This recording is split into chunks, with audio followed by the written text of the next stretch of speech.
Seat ஷேரிங்ல issue வரதான் செய்யும். வரும். எப்படி வரும்னா, ஒண்ணு இப்போ ஒரு புது பிளேயர் கமல்ஹாசன், அவங்கள அகாமடேட் பண்ணோம். என்ன பொறுத்த அளவுல காங்கிரஸ்க்கு வந்து சீட்ல கை வைக்க வாய்ப்பு இருக்கு. 25 to 25 கொடுத்தாங்க. அதை 20 அவங்க இறக்கலாம். ஏன்னா 10 சீட்டு வந்து நாங்க உங்களுக்கு கொடுத்துருக்கோம், ஜெயிச்சு கொடுத்துருக்கோம். நான் வந்து சீட்டு கொடுக்கலன்னு சொல்ல மாட்டாங்க. அவங்க சொல்ல போறது, நாங்க உங்களுக்கு 10 MP போஸ்ட் கொடுத்துருக்கேன், வெறும் சீட்டு கொடுக்குறோம். அதே மாதிரி 2021ல 25 கொடுத்தது 20 குறைப்பாங்க. மற்ற கூட்டணி கட்சிகளுக்கு மோஸ்ட்லி எனக்கு தெரிஞ்ச நம்பர்ஸ் வந்து ஒரே மாதிரி தான் இருக்கும். ஒரே மாதிரினா போன 21ல இருக்கிற. ஆமா, 21 அக்செப்ட் பண்ணிட்டு போவாங்க. அதுதான் 1-2 இன்க்ரீஸ் ஆக வாய்ப்பு இருக்கு. திரும்ப அவருக்கு மட்டும் விசிஐக்கு மட்டும் மேபி 12 வரைக்கும் வர வாய்ப்பு இருக்கு. அதுக்கு மேல கொடுக்க வாய்ப்பு இல்ல. திருமாவுக்கு மட்டும் டபுள் டிஜிட். காங்கிரஸ் குறைப்பாங்க.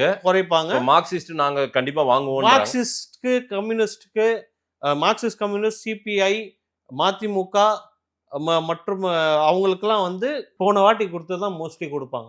அது எப்படி அக்செப்ட் பண்ணுவாங்க? ஏன்னா சிபிஐ வந்து எனக்கு நான் 6 சீட் கொடுத்து 2 சீட் ஜெயிச்சாங்க. ஆமா. சிபிஎம்மும் வந்து கிட்டத்தட்ட அதேதான். ஆமா, அதேதான். அதே மாதிரி மதிமுகவும் மோஸ்ட்லி அதுதான். எனக்கு தெரிஞ்சு 6 சீட் கொடுத்து 3-4 ஜெயிச்சாங்கன்னு நினைக்கிறேன். ஸோ ஆனா விசிகே வந்து 6 சீட் சுட்டு 4 ஜெயிச்சிருக்காங்க.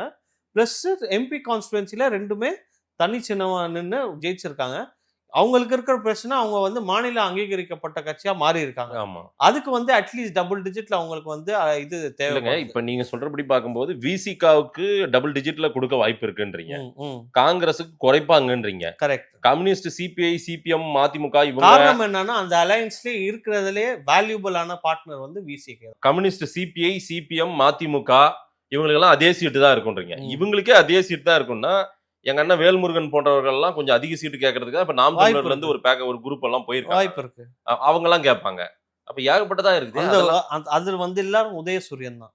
அவங்க தனி சின்னத்துல இல்லங்க. அது சீட்டை உதயசூரியன் தான் ரைட். சீட்டு வந்து 1-2 ஆகும், அவ்வளவுதான். 1-2 ஆகும். கொங்கீஸ்வரனுக்கு 1-2 கொடுத்தாங்க. இப்போ 1 ஜெயிச்சிருக்கா, அதுல 2 தான் கொடுப்பாரு. கொங்கீஸ்வரனுக்கு எம்பி சீட்டும் கொடுத்துருக்காங்க, அதுல ஜெயிச்சிருக்காங்க. சோ அதுதான் மெயின்டைன் பண்ணுவாங்க. விசிகேக்கு மட்டும் இன்க்ரீஸ் பண்ண வாய்ப்பு இருக்கு. காரணம் மத்தவங்க எல்லாம் ஏத்துக்கணும்ல, விசிகே மட்டும் நீங்க இன்க்ரீஸ் பண்றீங்கன்னா காரணம் என்னன்னா, விசிகே பவர்ஃபுல் பொலிட்டிக்கல் பார்ட்டி.